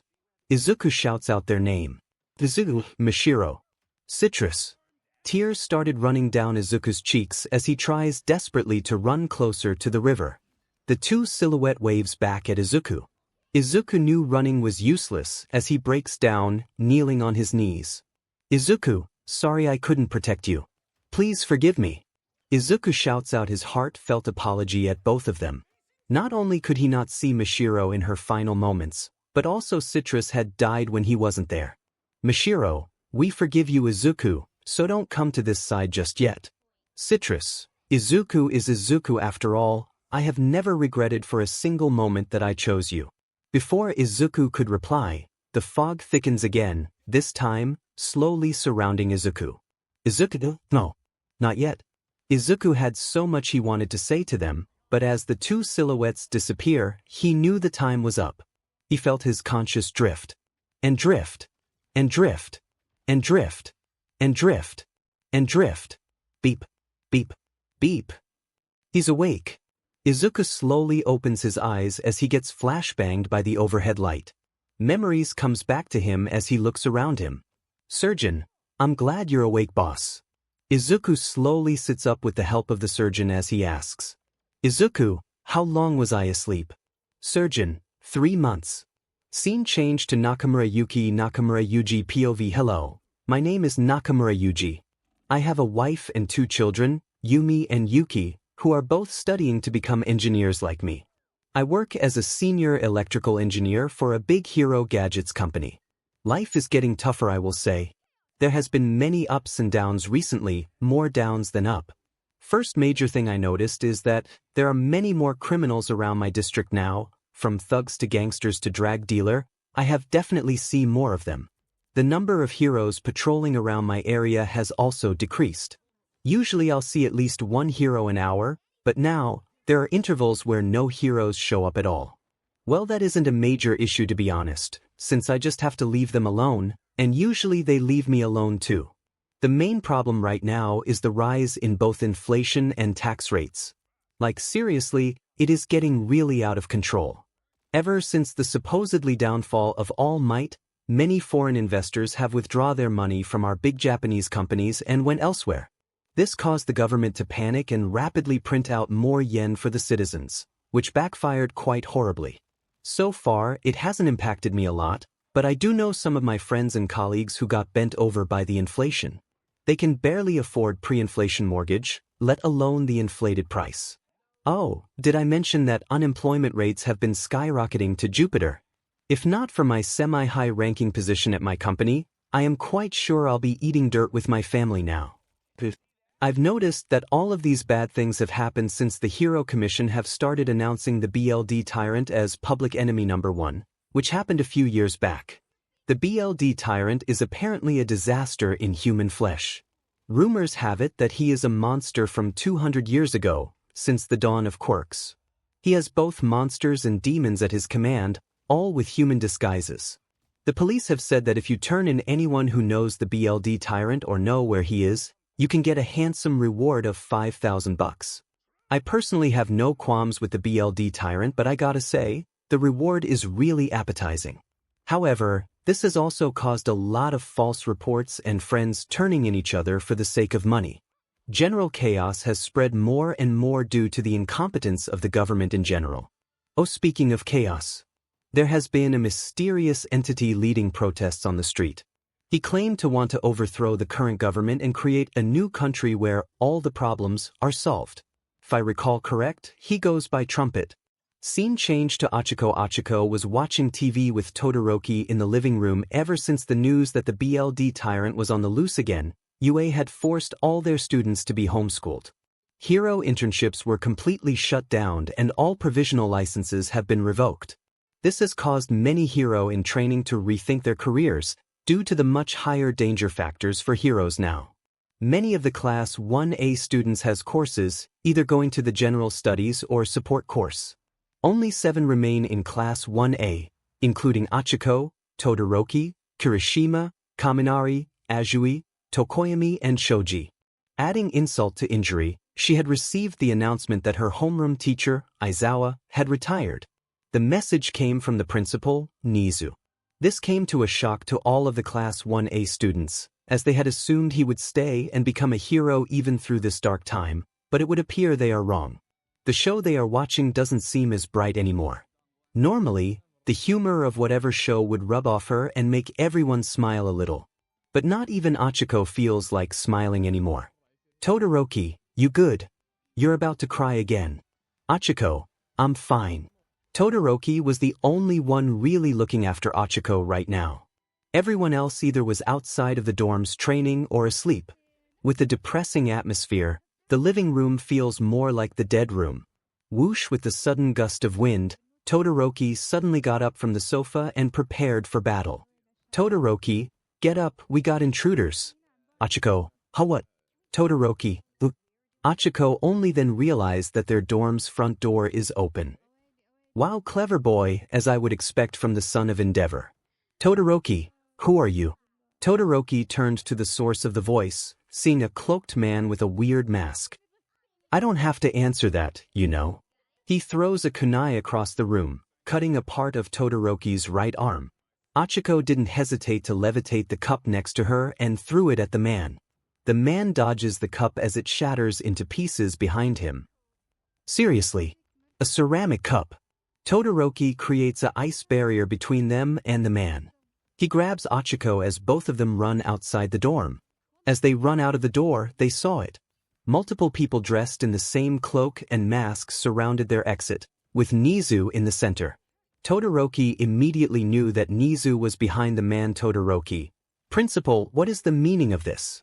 𝗎𝐸𝐸𝐸, well, you see, society is now doomed to collapse soon. With the unstable economy and government, sooner or later, an uprising will occur in Japan. Ochako, then why did you attack us? 𝗎𝐸𝐸𝐸, I need your quirks. Todoroki, what? 𝗎𝐸𝐸𝐸, I have found a method to extract quirks out of your soul, and storing them into another medium, however, killing the holder in the meantime. Todoroki, so you're going to kill us? 𝗎𝐸𝐸𝐸, think of it as fulfilling your duty. Get them. The masks people all charge at Todoroki and Ochako, each using their own quirks and weapons. Todoroki, Inferno Overdrive. Todoroki flares up as he creates a fire shield around them too. Ochako, try to get some wind current. Ochako touches Todoroki as she kicks off the ground. Using the fire around them, they fly as blitzing speeds across the sky. Todoroki creates a constant stream of fire on his leg to generate more current. 𝗎𝐸𝐸𝐸 chased them. The mask people tries to catch up to the flying duo, but couldn't catch up in the slightest. After a short while, both of them exited UA grounds and tried to land on a roof of a building. They crash-landed onto the building roof.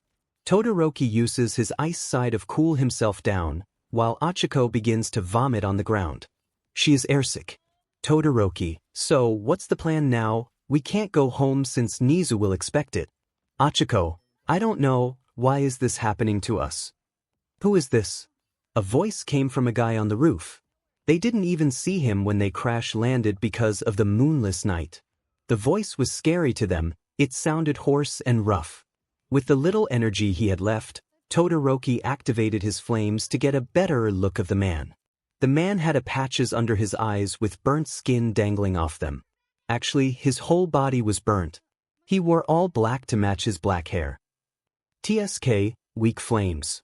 The man stated as he held of his palm, unleashing blue flames out of them. Todoroki was surprised to see another flames user, while the man wasn't phased at all.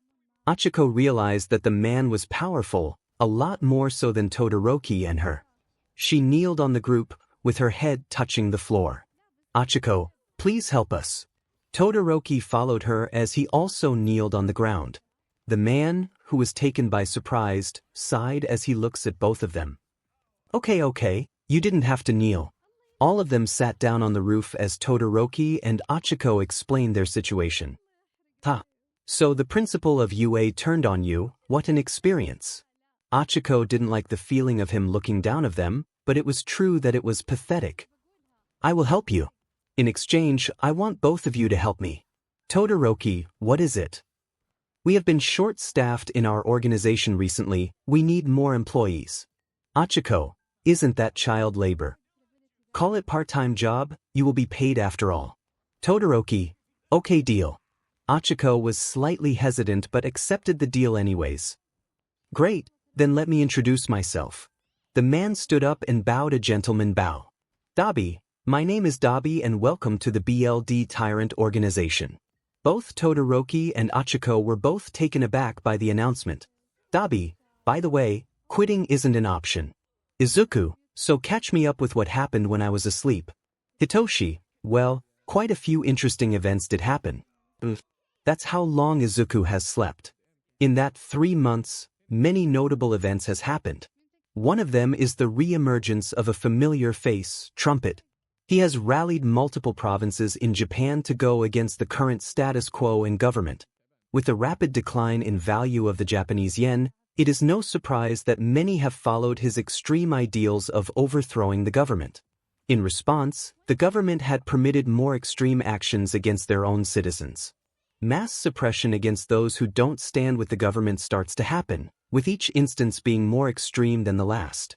The currently estimate is that at least 5% of all Japanese citizens have already defected from the country, with many changing their citizenship too. Downfall of Japan is already on the way, whether the country likes it or not. The government is only keeping total collapse from happening by a slither of a twine. With suppression as bad as it is, there is no freedom or free media, which means unhappy citizens that easy to manipulate and convert into extremist. Izuku isn't really worried about the rebels. In fact, it just means more people that can join them. He's just worried with the increasing number of members and the lack of order, resources will go low. Izuku, I see. Are out supply lines doing well? Hitoshi, food and water are stable for now, our reserves haven't been tapped into yet.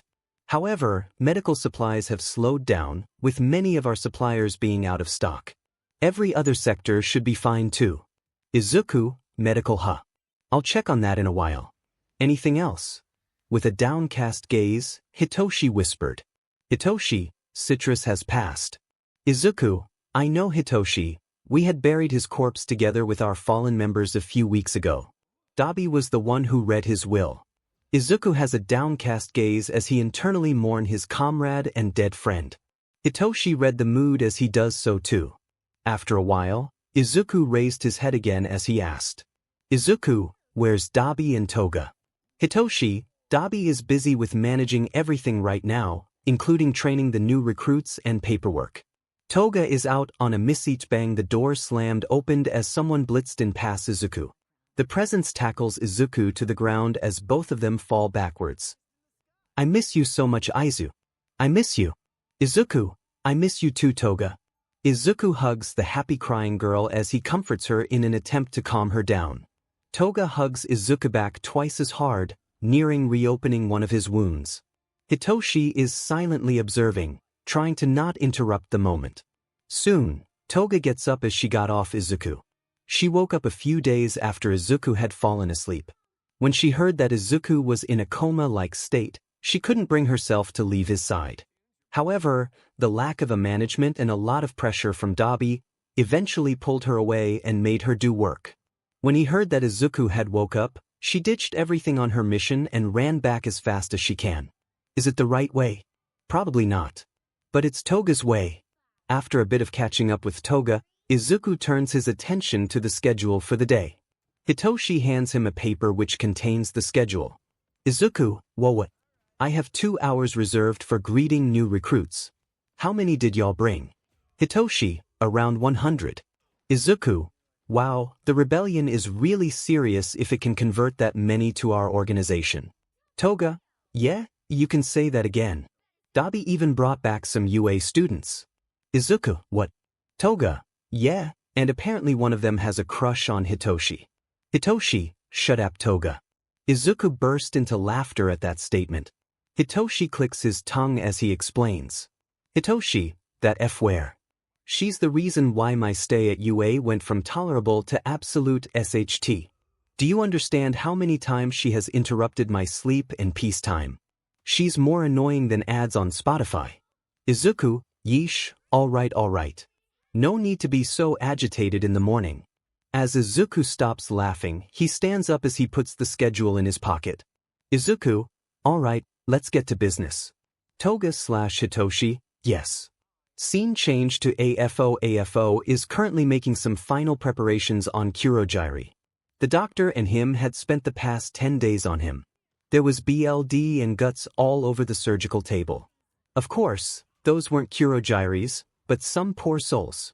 Ring, ring, ring, ring. His landline phone suddenly rings. 𝗧𝗏𝗧𝗟𝗘, it's him again.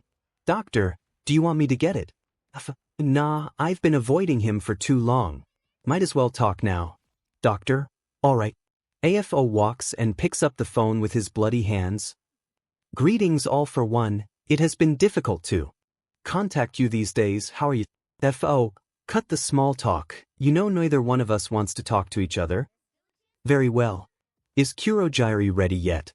𝗧𝗏, not yet. You do realize we are already behind schedule already, right? I hope you understand that this alliance of ours only exists because we share a common goal. 𝗧𝗏, you need not repeat that. 𝗒𝗏𝗧𝗟𝗘 will be ready when he's ready. Alright. In the meantime, I have a few quirks I'll be sending your way. Same drop-off point. 𝗧𝗏, very well, is that all? Yes it is, now have a nice day. The phone hangs up as 𝗧𝗏 clicks his tongue in annoyance. 𝗧𝗏, stupid rat. Scene change to Trumpet. Trumpet has stationed himself in the north of Hokkaido. Most of the prefecture has already become rebels for him to use, with many sharing his feelings of discontent for the government. He is currently occupying an office building, having meetings with his appointed new ministers. They are worrying about the supply lines to the north as the government has already been notified about Hokkaido's status. Minister 1. If the supply line gets cut off, we would be as good as dead. We have to push forward to occupy other prefectures. Minister 2. No. This will only attract more attention of the government. Worst comes to worst, they will let loose the military on us. I suggest we negotiate with the areas surrounding us for supplies. It's a safer option. Minister 1. But what if they don't agree and side with the government? Minister 2.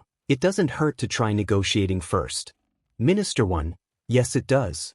Our supplies are already short, there is no point wasting more time. The longer we wait, the more our people suffer. This argument is getting more heated by the moment, with a lot of them not even trying to agree with each other. Trumpet, okay, I'll try to negotiate with the other areas. With my quirk, I'm sure something will come out of it. No need to get this heated. Minister 1. Trumpet, I respect you with the bottom of my heart, but you gotta listen to me. Negotiations are a waste of time. We barely have 2 months of supplies left, let alone enough to draw out a negotiation. Minister 2, I believe in our leader. 2 months is more than enough for our leader to produce results. Trumpet is getting sick of those two arguing endlessly. He doesn't know how 𝗏𝗏𝗧𝗏𝗏 does this constantly. Bang. The doors to the room swing open as a person bursts in. The man was covered in blood as he falls onto the floor. Goon, help. Our leader. There is a madman slaying everyone in this build. Before he could finish his sentence, his head suddenly fell from his body. Spit. His body falls over as his head rolls to one of the minister. Minister 1. A man covered in red comes in. He walks slowly in with a large red feather in his right hand. The man had messy blonde hair, dyed in red. His eyes looked like they haven't rested in 2 months. The clear characteristic that distinct him is one pair of wings sprouting from his back. The size of the wings are enormous, being as tall as him. He didn't have a shirt on, with his only clothes being a few pieces of cloth. For his appearance can be described as a primal being, one of coming from the Stone Age. If you squint closely, you can barely see the humanity left in him. His name was 𝗏𝗏𝗏𝗏. 𝗏𝗏𝗏𝗏, are you the ones in charge of this rebellion? Trumpet, yes. 𝗏𝗏𝗏𝗏𝗏, I want in. Trumpet, no problem 𝗏𝗏𝗏𝗏𝗏, don't call me that. 𝗏𝗏𝗏𝗏𝗏 shouted as he heard his hero name. His disgust for the name was clear as day. It was a name forced upon him since young, with the promise of becoming the strongest. However, ever since his incident with Izuku, he has had time to think. What does he really want to do? Who he wants to be? Does he really want to be a tool for the government? He does not. With that, he has newfound determination. When dawn broke for 𝗏𝗏𝗏𝗏𝗏, he had shed the name of hatred. He's now just 𝗏𝗏𝗏𝗏𝗏𝗏𝗏 Takami, the name he was supposed to have. And with his new name, he had decided to make his first move on the monster that has been chasing him for eons. 𝗏𝗏𝗏𝗏𝗏𝗏 waited for its next 𝗧𝗏𝗧𝗏𝗧𝗏𝗏𝗏𝗏. And that's when he will strike. Using his sharpened feather, he unleashed it into the nose of the beast, and pierced it so hard that it entered its skull. The monster woke up immediately after �㑫𝐲 did this and fell into a rage-like state. Using the feather, 𝗫𝐲 started scrambling the brain of Beast, and within a few seconds, the beast fell on the ground, cold as ice. With 𝗔𝗨𝗧𝗟𝗘 off his tail, Hawks flew to the very top of the forest and flew off at sonic speed to find the closest city there is. It took him 3 hours of flying to find civilization. When he landed, he immediately sought out food and water. The people around him didn't recognize him as Hawks, and those who did, didn't dare approach him. It was when he was eating that he had learned about the rebellion. The rebellion came up on a TV nearby with them showing a battlefield. Hawks saw light in this. He knew he couldn't take down the country by himself. He needed an army. With that, he flew to Hokkaido looking for the leader of the rebellion. And that is how he ended up in Trumpet's office. Trumpet was sweating his ball off when he saw a bloody 𝗫𝐲 in his office. He clearly didn't care about keeping up a hero front anymore with that look. So the chance of his being a spy is cleared out. 𝗫𝐲, so, now bring me up. Where are we attacking now? Trumpet, the north region of. Before Trumpet can continue, a minister interrupted. Minister 1. Wait, are you really letting this outsider just listen to our secret meeting? This meeting is only for the top of leaders. 𝗫𝐲, say that again. I didn't hear ya. At the speed of sound, a feather flew over to the minister's neck as he's being held at feather point. Minister 1. Eek. 𝗫𝐲, let me emphasize what I said. I am the leader now, not you. Achiko POV. It has been over 1 month ever since I joined the BLD Tyrant organization. Honestly, the conditions here isn't bad at all. In fact, I'm pleasantly surprised at the living standards. Due to my family being on the borderline poverty line, I didn't have the best living standards growing up, and I gotta say, for an evil organization, this place treats its members decently well. I get to have 3 full meals a day with additional to supper if I'm on night shift.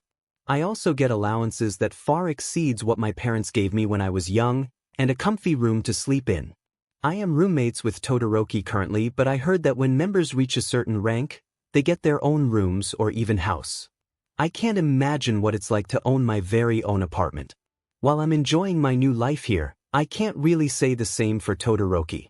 He's always paranoid and on guard even when we are alone.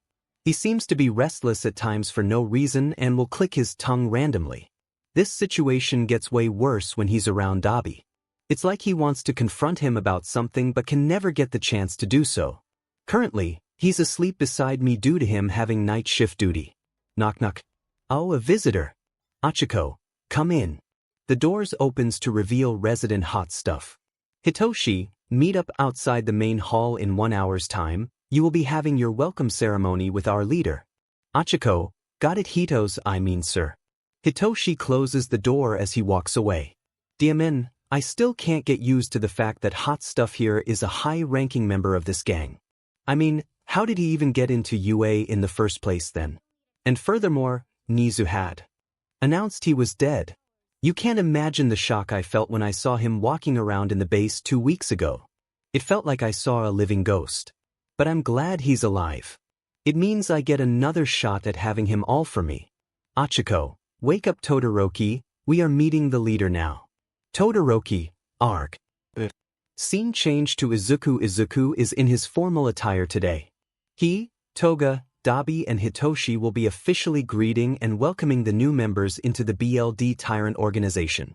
Normally, it would be done within a week or 2 of the members joining. But since Izuku was asleep for 3 months, it had to be delayed. The ceremony was going to be as follows. Every round, members was going to walk into the main hall 1 at a time until 20 has entered the hall.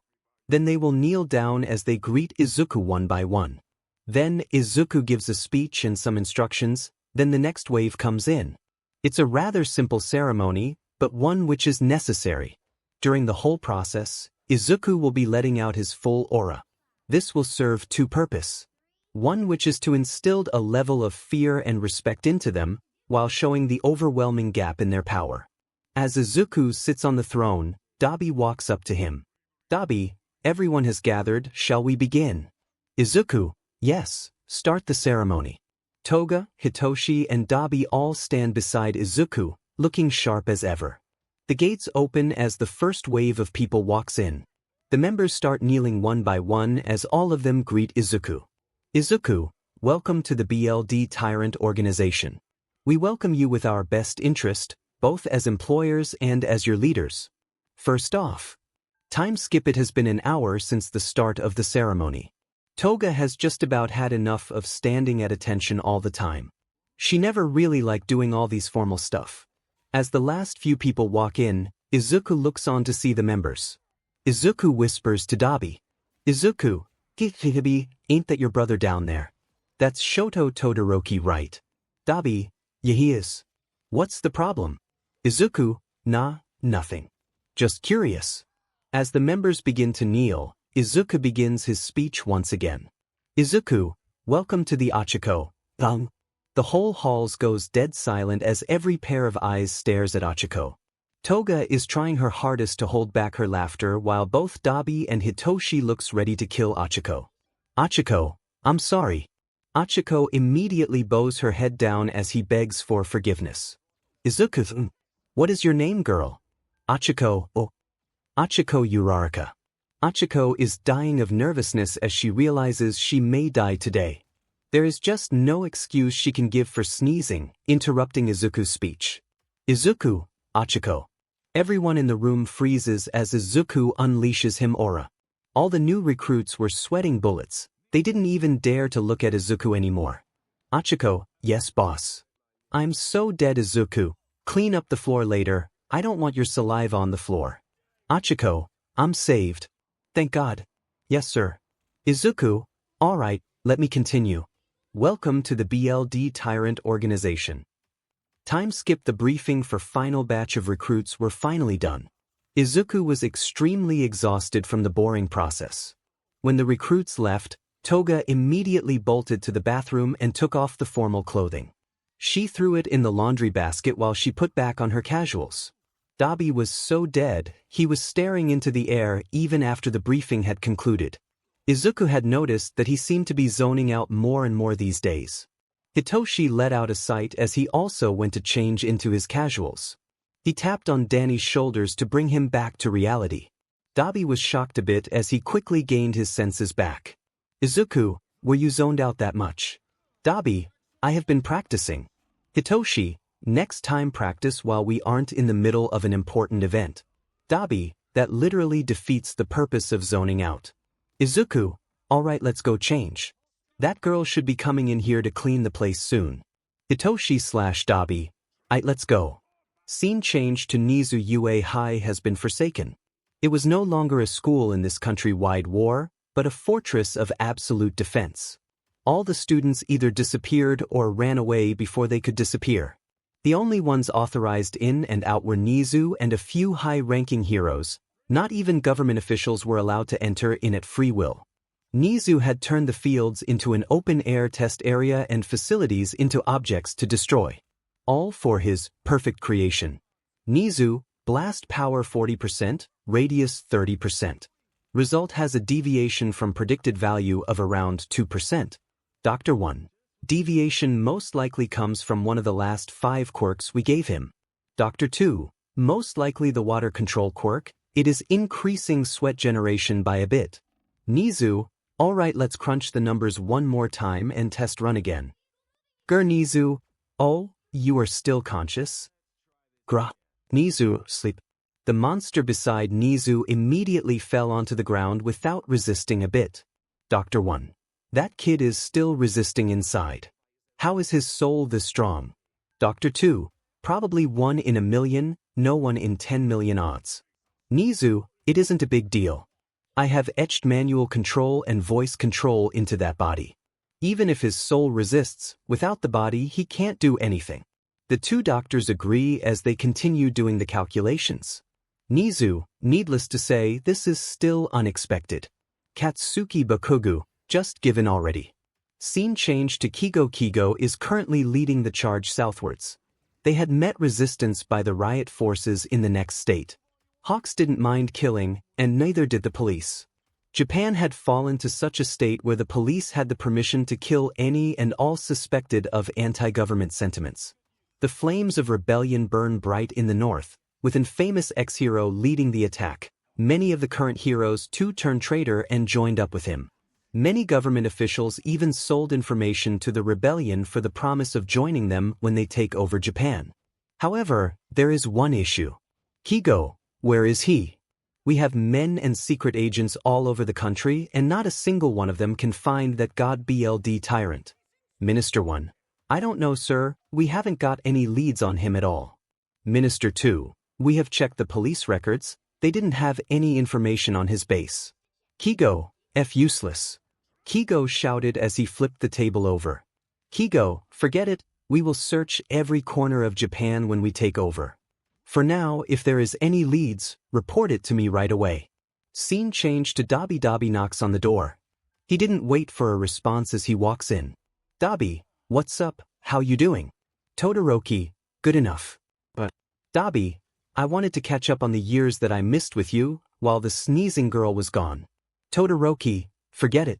You were gone for far too long that I long forgot anything about you. Dabi, come on, don't be so cold to your brother. Tell you what, I will bring Fuyumi and Natsuo here too, to make you feel more comfortable. Todoroki, and oh, don't you touch them. Todoroki shouts at Dabi. Todoroki, they won't accept me as a villain, I've already come to terms with that. But that doesn't I don't care about them. So don't you lay a finger on them. Dabi, huh, since when did father raised such an idiot? Hayes, let me break it down for you. Nizu targeted you and failed, do you really think he wouldn't target your family to force you out? Todoroki, father won't let them. Dabi, it's not a matter of letting or not letting them. You really think that washed-up hero has the chance to defend against Nizu and his army? We already have intel that he is planning something big in UA, so don't be so naive into thinking he won't hurt our family. Todoroki, our family? You still dare to talk like this after you abandoned us, changed your name, went on a villain arc? Don't make me laugh. Dabi, look, I could have ended up worse. Instead of offering you and that girl salvage, I could have killed you right then and there when I met you. I could have requested the BLD Tyrant to kill father anytime, but one little part of me, just a tiny stone in my heart, prevented me from doing that. Todoroki, so your argument is that you could have been worse. Being better than worse doesn't make you good. Dabi Hayes. Look, I ain't trying to seek redemption or forgiveness from you. In fact, I came here to do the opposite. I want you to accept the me right now. I want you to accept Dabi, not Tuya Todoroki. If you can't do that, I will cut off all ties with you right here and now, and we would just be commander and subordinate. You get to choose, what do you want? Todoroki, a piercing silence filled the air. It felt like an eternity. Todoroki, I won't accept Dabi, and I won't accept myself. This is my punishment for abandoning my hero duties. Dabi. Todoroki stand up as he looks Dabi in the eye. Todoroki, I'm abandoning the Todoroki name and shall be just Shoto, in order not to disgrace the name. Dabi, pretty sure our father already did. Shoto, it doesn't matter if he did. I can't bear the Todoroki name for as long as I'm a villain. Dabi, so it makes you the same as me. Shoto, I guess so. Dabi, then you are basically accepting me. Shoto, no I'm not. I can never accept that Tuya is gone. Not at your funeral and definitely not now. Dabi, Hayes, you're as stubborn as Endeavor. Very well, if that's the option you choose. I won't be seeing you anytime soon. Shoto, not like I want to either. Dabi promptly opens the room door as he walks out.